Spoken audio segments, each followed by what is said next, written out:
Ladies and gentlemen of the jury, it's my understanding the jury has reached a verdict. Is that correct? Yes. Do you have the verdict form? If you'd hand it to the bailiff, please.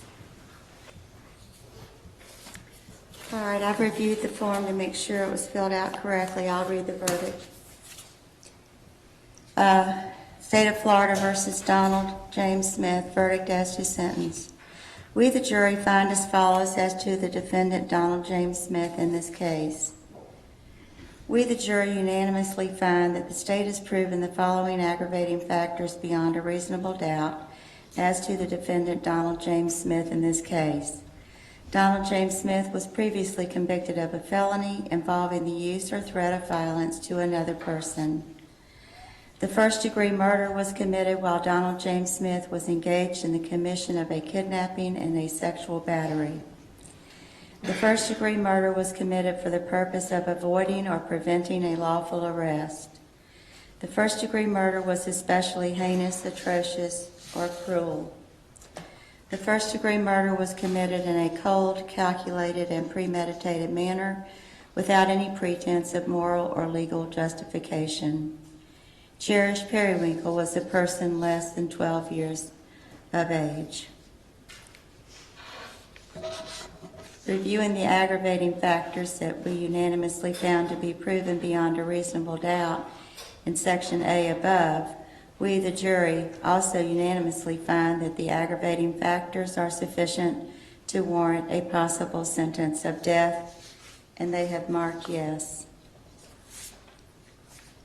As to mitigators, we, the jury, find that the following statutory mitigating circumstances have been established by a greater weight of the evidence as to the defendant Donald James Smith in this case. I'll read the mitigator and then the answer. The first-degree murder was committed while Donald James Smith was under the influence of extreme mental or emotional disturbance. No. The capacity of Donald James Smith to appreciate the criminality of his conduct or to conform his conduct to the requirements of law was substantially impaired. No. Donald James Smith's age at the time of the crime, yes, by a vote of 12 to nothing. Donald James Smith's biological father left before he was born. As a result, he never had a relationship with him. No. Donald James Smith's parents were forced to divorce by his maternal grandparents, who openly disapproved of his biological father. No. Donald James Smith's mother was 17 years old when she gave birth to him. No. Donald James Smith was born premature with a low birth weight. No. Donald James Smith's mother wanted to give him up for adoption. No. Mental illness runs in Donald James Smith's mother's side of the family and in his biological father's family. No. Addiction runs in Donald James Smith's mother's side of the family and in his biological father's family. No. Emotional instability leading to physical violence is present on Donald James Smith's father's side of the family. No. Donald James Smith's paternal uncle shot his grandfather to death. No.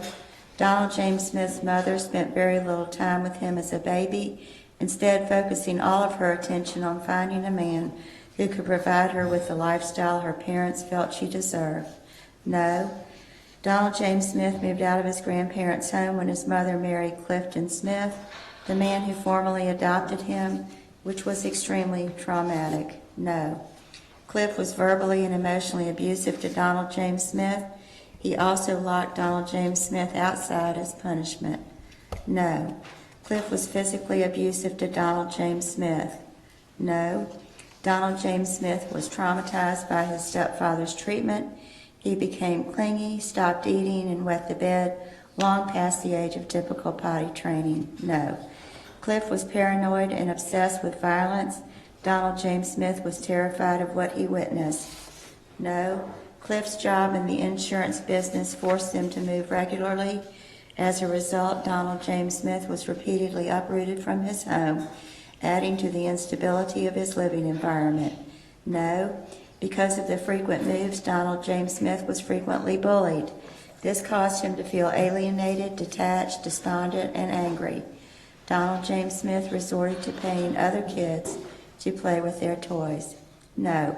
Donald James Smith was sexually molested at the age of 8 by 2 neighborhood teenagers? No. The teenagers coerced Donald James Smith into watching them violently sexually molest several girls. He found the experience confusing and frightening? No. Donald James Smith did not reveal the sexual abuse to his mother? No. Donald James Smith's mother suspected that her sister's husband, Bob, molested her son. However, she did not confront them? No. Donald James Smith never received treatment for the sexual abuse he endured? No. Cliff was sexually inappropriate with Donald James Smith. He touched Donald James Smith on his buttocks. He called Donald James Smith sexually explicit names? No. When his mother divorced Cliff after 7 years of marriage, this was yet another change that brought instability into Donald James Smith's life? No. Donald James Smith's second stepfather, Dr. Marlon Moore, was a cold, self-centered, and aloof man who insisted that his wife and stepson call him Dr. Moore? No. Dr. Moore was verbally and physically abusive to Donald James Smith. He made it known that he didn't have time for children? No. As a teenager, Donald James Smith began self-medicating with pills from Dr. Moore's home office. He was never confronted with the drug use? No. Donald James Smith's drug abuse escalated to regularly using marijuana, LSD, PCP, MDA, mescaline, peyote, quaaludes, and cocaine? No. Donald James Smith dropped out of school in the 10th grade. Although Donald James Smith was intelligent, he had lost all motivation based on drug use, depression, and anger? No. As a teenager, Donald James Smith began to get arrested? No. At the age of 15, Donald James Smith began engaging in voyeurism? No. Donald James Smith was raped while incarcerated? No. When Donald James Smith was released from jail, his drug abuse spiraled into full-blown crack addiction? No. On crack, Donald James Smith's inability to control his impulses was intensified to the point that he felt like another person.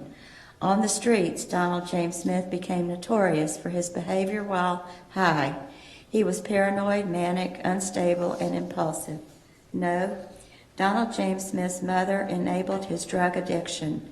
She drove him to pay off his drug debts and, if he was unable to make the trip, paid them off herself.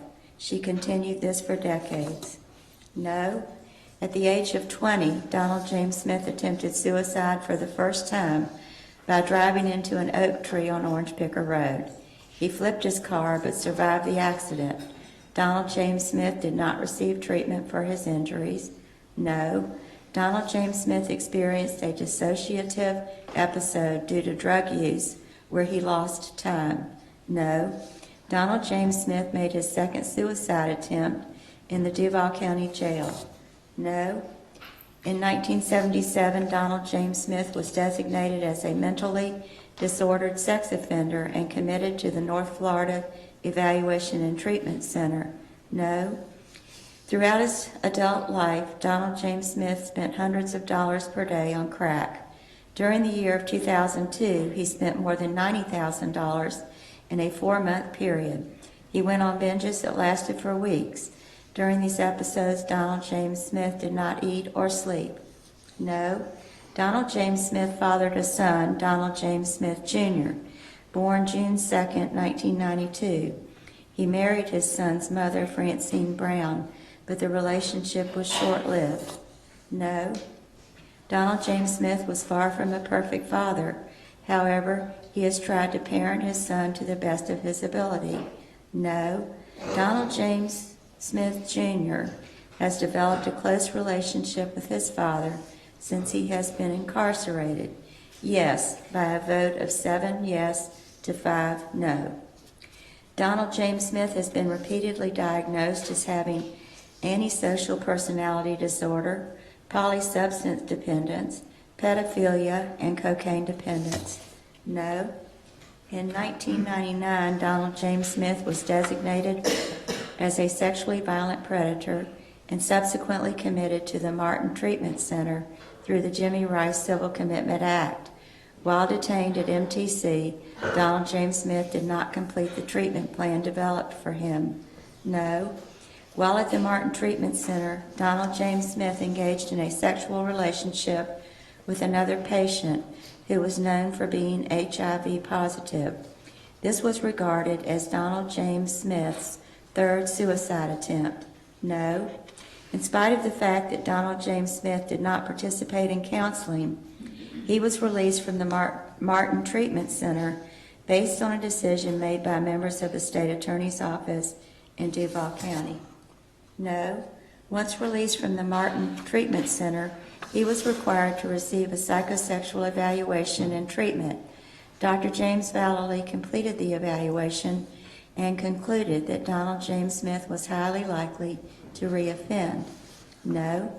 Donald James Smith was arrested for dealing in stolen property and burglary and was eligible to receive 30 years in prison as an habitual offender. However, members of the State Attorney's Office in Duval County permitted him to plead to a sentence of 4 years in prison. Donald James Smith was not placed on any form of supervision upon his release from prison. No.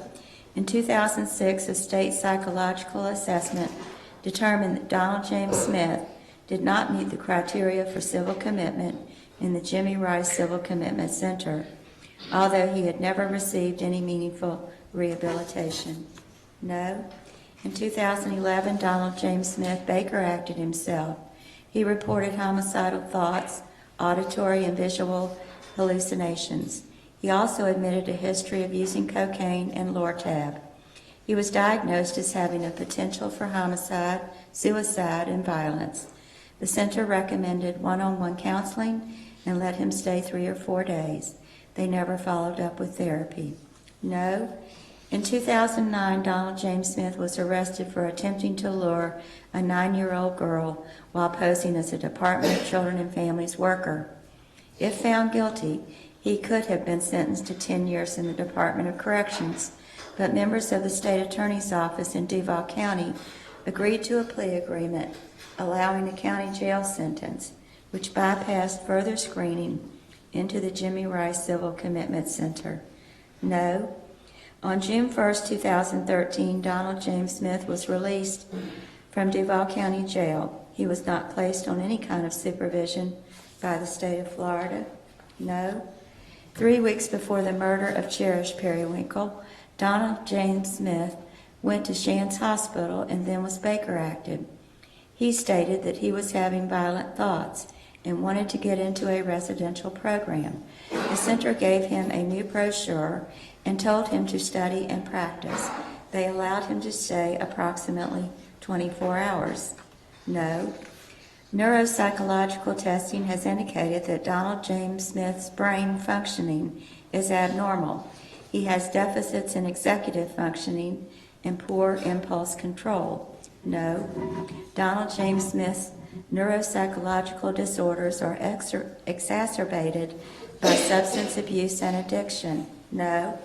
Medical testing, specifically PET, MRI, and DTI scans, have revealed that Donald James Smith's brain functioning is abnormal. No. Donald James Smith's brain abnormalities are consistent with someone who has suffered brain damage. No. Donald James Smith has suffered from significant mental illness for most of his life. No.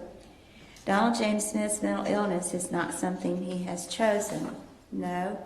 Donald James Smith did not choose his family. No.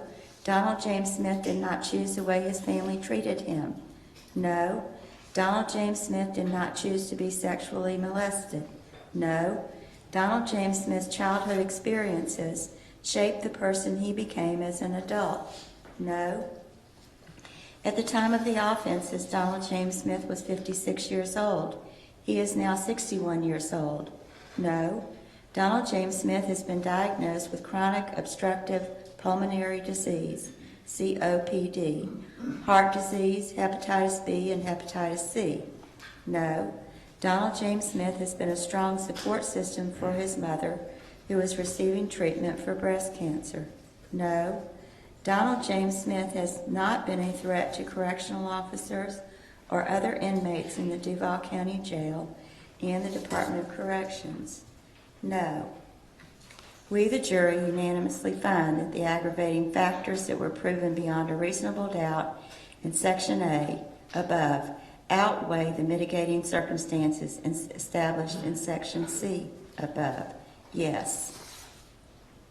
Having unanimously found that at least one aggravating factor has been established beyond a reasonable doubt in Section A above, that the aggravating factors are sufficient to warrant a sentence of death in Section B above, and that the aggravating factors outweigh the mitigating circumstances in Section D above, we, the jury, unanimously find that the defendant, Donald James Smith, should be sentenced to death. Yes.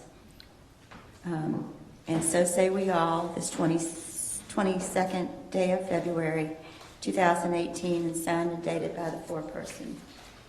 Members of the jury, we're going to ask each of you individually about the verdict that you have just heard.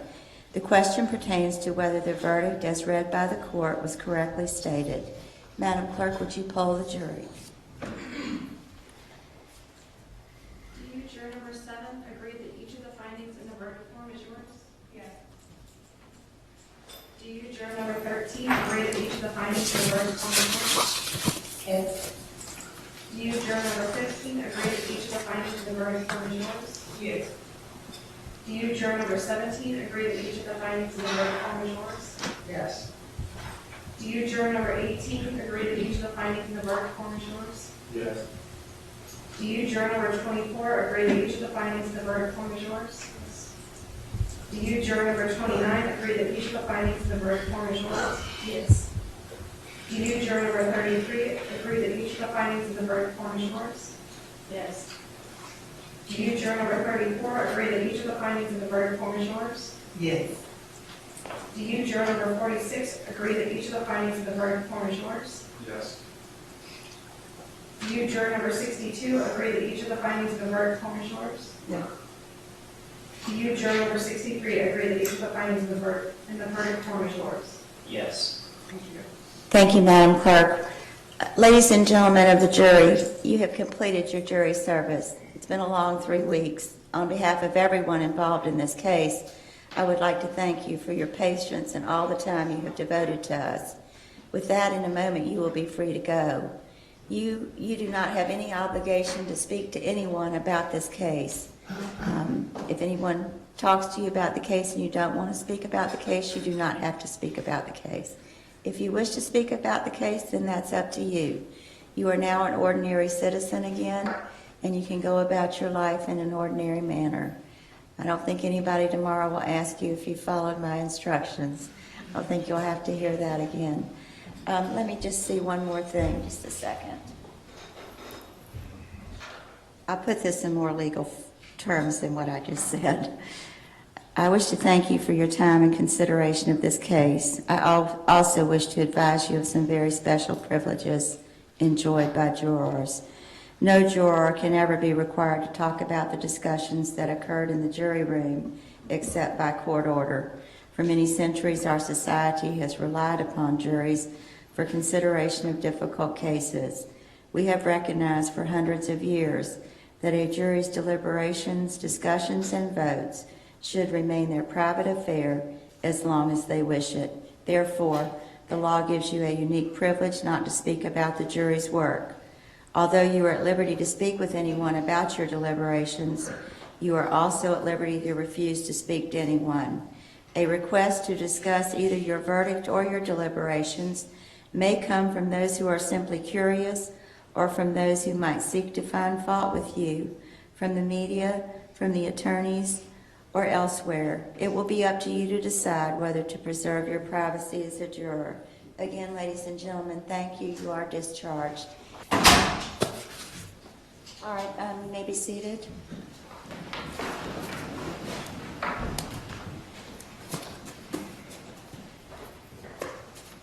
Any legal exceptions or objections? Negative. Nothing to say. Okay. So next we need to schedule a Spencer hearing, is that correct? Yes, ma'am. Okay, when would y'all like to schedule that? How far out?